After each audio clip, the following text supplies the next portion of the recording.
Hello, I'm Braden Josephitis, a senior at Cedarburg High School, and I'm here today with Patty Gallun-Hansen, owner of Gallun Jewelry.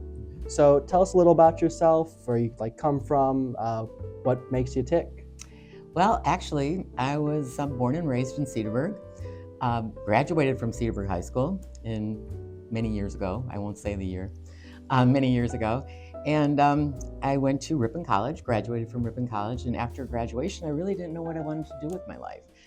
And after looking for a whole bunch of jobs in all these different places, I still couldn't figure it out. So finally I thought, well, you know what? I like jewelry, and my mom is in the jewelry business. What if I go into business with my mom? So that's what I did. My mom said, well, if you're going to do this, let's make sure you're the best at it. So she sent me to the Gemological Institute of America in California. And I went there and became a graduate gemologist. When I came back, I went into business with her. And she started her business in 1950. So we specialized mostly in antique and estate jewelry. So I traveled around the United States, actually, selling it for a long time, and at different antique shows and things of that nature.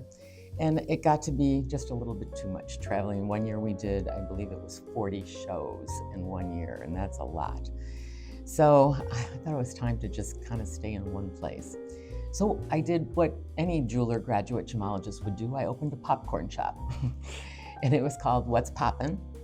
And when people would leave, I'd say, thanks for stopping at What's Poppin'. But it was a fun business. I enjoyed it. But my heart really was with jewelry. So we closed the popcorn shop and went back into business with my mom. So, and that's where I am today. Now that my mother has passed away, it's now mine, and all the responsibility falls on my shoulders. So, but I love it. And there are a whole lot of worse things to do in life than be around beautiful jewelry all day long. So as someone raised in Cedarburg, you've been immersed in the area for a very long time. Mm-hmm. So what made you first fall in love with Cedarburg and make you want to stick being around here? Well, to be honest with you, I didn't always love Cedarburg. After I graduated from high school, I couldn't wait to get the heck out. It was like, oh my God, I do not want to stay in this city. I've got to get out. So, of course, I went to college and came back, and I still didn't want to be here, still had to get out.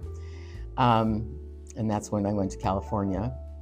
And while I was in California, I met a boy, and he sent me a dozen long stem red roses to my classroom, the Gemological Institute of America, and said, move to Oklahoma. So I said, why not?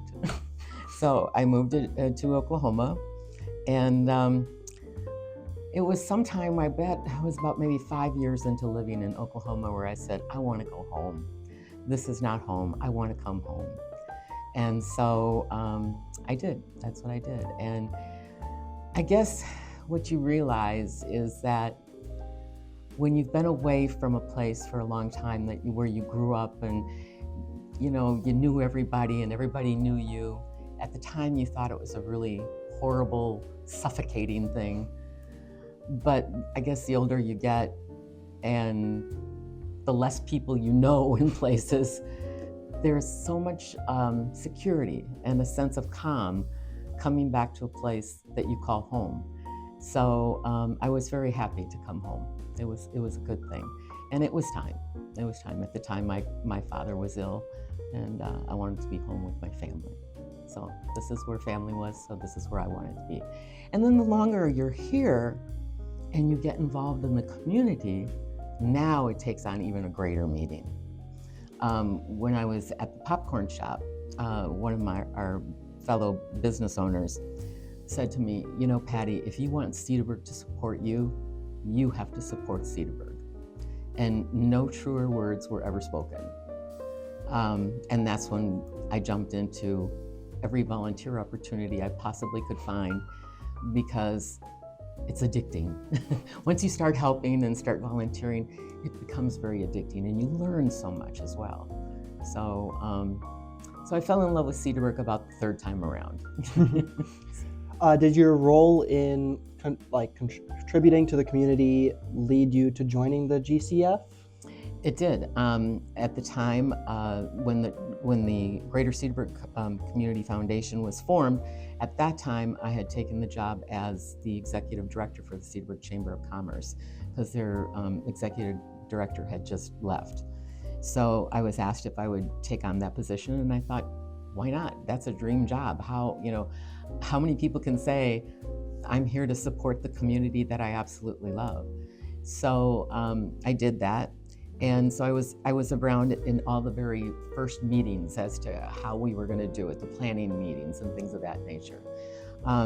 After a while, though, I had things that I needed to do back at the chamber, and of course they could do very well without me, so I let them do their thing. So, but I always had a foot in a volunteer activity, which did lead me to go onto the board at a later date for the foundation, and which also led me to winning the Civic Award that the foundation has, which was probably one of my proudest moments in my life. One of my proudest moments in my life was being a Civic Award winner. So among that, are there any other contributions to the community that you would consider an achievement to you? Yeah, I mean, I helped raise money for the new pool. I was the co-chair for the Big Splash Pool Party 1 and 2.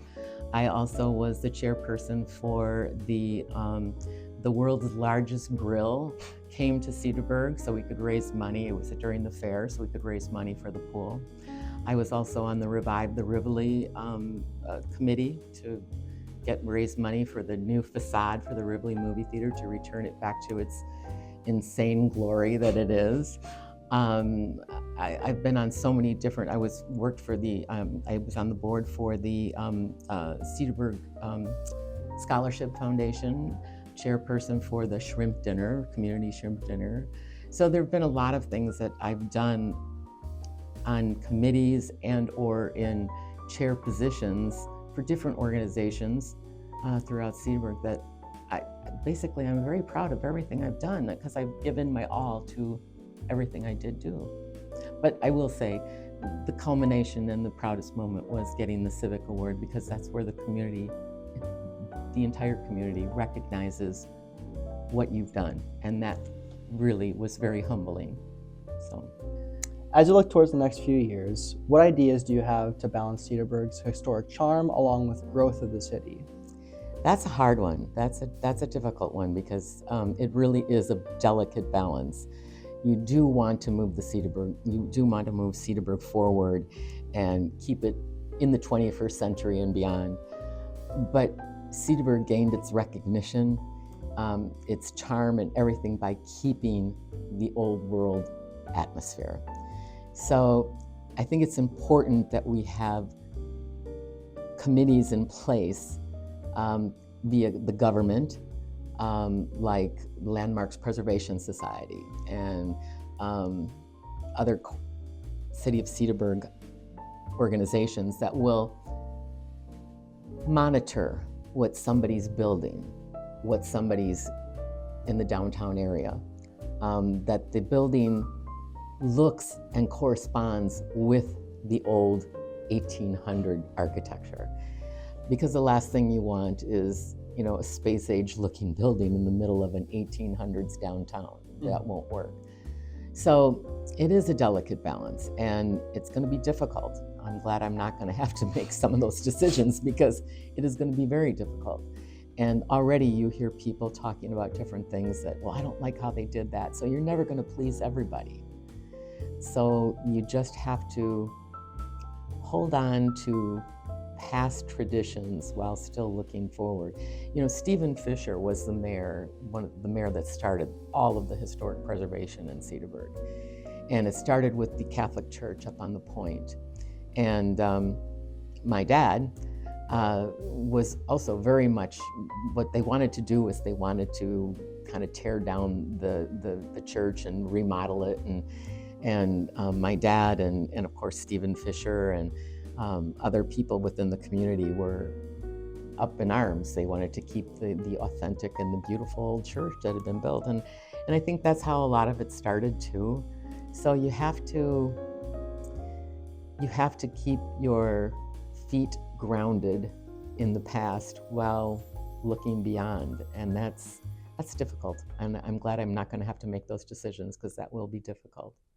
Do you think he would agree with the way that Cedarburg's preservation has been handled? I think sometimes he would. Like everybody else, there's going to be things that, some people like and some people don't. And I think that he would like much of what has been done, but I think that there's other things he would have looked at and said, maybe they could have done this a little differently. And 2020 hindsight is always perfect. So you just try to do what's best and try to do what's best for everybody, and know going into it, you're never going to please everyone. So, given that you have such an emphasis on volunteering and helping out your community, do you have any tips or words of wisdom for those in our community or even students at CHS who want to get into volunteering? I read something about volunteering that is, I think, just an outstanding phrase that I had read, and that was, we vote in elections every 4 years, 2 years, whatever it is, and that helps us to decide what kind of community we're going to live in, what kind of a world we're going to live in. Volunteering is something where you're basically voting every single solitary day as to the type of community you're going to live in, because you are giving back every single solitary time and day that you do volunteer. So by volunteering, you are creating the place you want to live. And I think that is, to me, that was kind of like an aha moment. It was like, oh my gosh, that's so true. Because anybody can sit back and watch what's going on, but if you want to be an effective leader, if you want to be somebody who can make a difference in the place that they live, you need to volunteer. It's important, it's crucial, it's critical. And when you volunteer, you also have to remember that you have the organization that you're volunteering for. You have their soul in your hands. So you have to be very, very mindful of what you're doing. You have to be respectful of what's come before, who has come before. Many people I've witnessed, when they jump into volunteering, they want to come in and change the world without sitting back and listening first, without sitting back and respecting what and who has come before. We all love a place or the organization we're volunteering for, or we wouldn't be there. We may disagree on how to get where we want to get from point A to point B, but we all need to respect the fact that we love either the organization or the community that we're volunteering for. And then ask the right questions, be respectful. Those are my words of wisdom on volunteering. All right, so I guess that kind of wraps up the time that we have with you today. So thank you for meeting with us, and I appreciate your time. Well, thank you for having me. I appreciate it.